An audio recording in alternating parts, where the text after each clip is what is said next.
A day in my life as a work from home mom. Good day everyone! Kakagising ko nga lang from my nap time. Nung matapos akong mag-work at 9 in the morning, natulog ako ng 3 oras at si Alex na ang nag-pick up kay Jeff sa school dahil half day lang sila ngayon. Pagkarating nila sa bahay ay naghanda na ako ng lunch namin. The past few days hindi nga ako nakakakain ng gulay so nag-decide ako na maggulay ngayon at na-miss ko nga rin itong ginataang kalabasa so I made one today.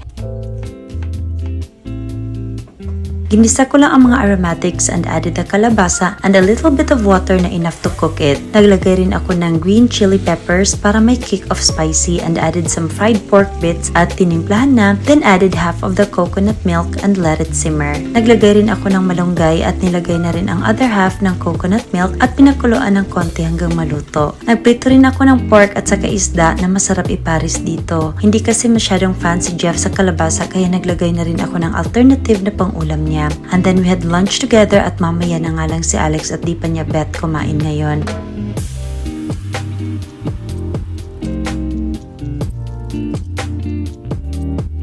After having our lunch ay nagsimula na ako maglinis sa bahay. Habang sinimulan na ni Alex ang pagpipintura sa bahay, na-expect na ako na mas maraming kalat dito. Kaya sinusunod ko na lang linisin ang mga kalat at mga alikabok. Nag-mop at nagtupi na rin ang mga damit. Usually sa gabi siya nagpipintura kasi minamatch niya yung body clock niya sa akin. So habang nag-work ako sa ating gabi, nagpipaint naman siya. And Jeff is half day this whole week kasi nagpa-practice sila ng sayaw for cheer dance competition. And then yung mga tinupi kong damit, isa-isa ko nang nilagay sa cabinet namin. Usually, sa kabilang side ng cabinet ko yung mga dark colors, sa kabila naman yung light ones. Hindi naman maraming damit pero enough na rin to have something to be presentable kada may lakad. Later that evening ay si Alex na ang nag-decide na magluto ng dinner namin. Bali magluluto lang siya ng burger tonight at hinayaan ko na lang siya to do that para makapagpahinga ako at mag-chill na after ko maglinis sa bahay. Division of labor, ika nga. Si Jeff naman tuwang-tuwa dahil double cheeseburger ang ginawa ni Alex para sa kanya. Nang sa ganun ay busog na busog siya at pinauna na nga namin siyang pakainin para hindi na lumamig ang fries. Then sumunod na ako nitong burger ko na nilagyan ng pickles, onion and tomato. Ang sarap na nga ng kain namin at better than the restaurant kasi overloaded talaga sa toppings. After dinner and a little bit of cleaning sa kusina, pumunta na nga ako sa kwarto to finally relax bago ako magsimula ulit sa trabaho. It's just a slow and productive day. Thank you so much for watching. Bye!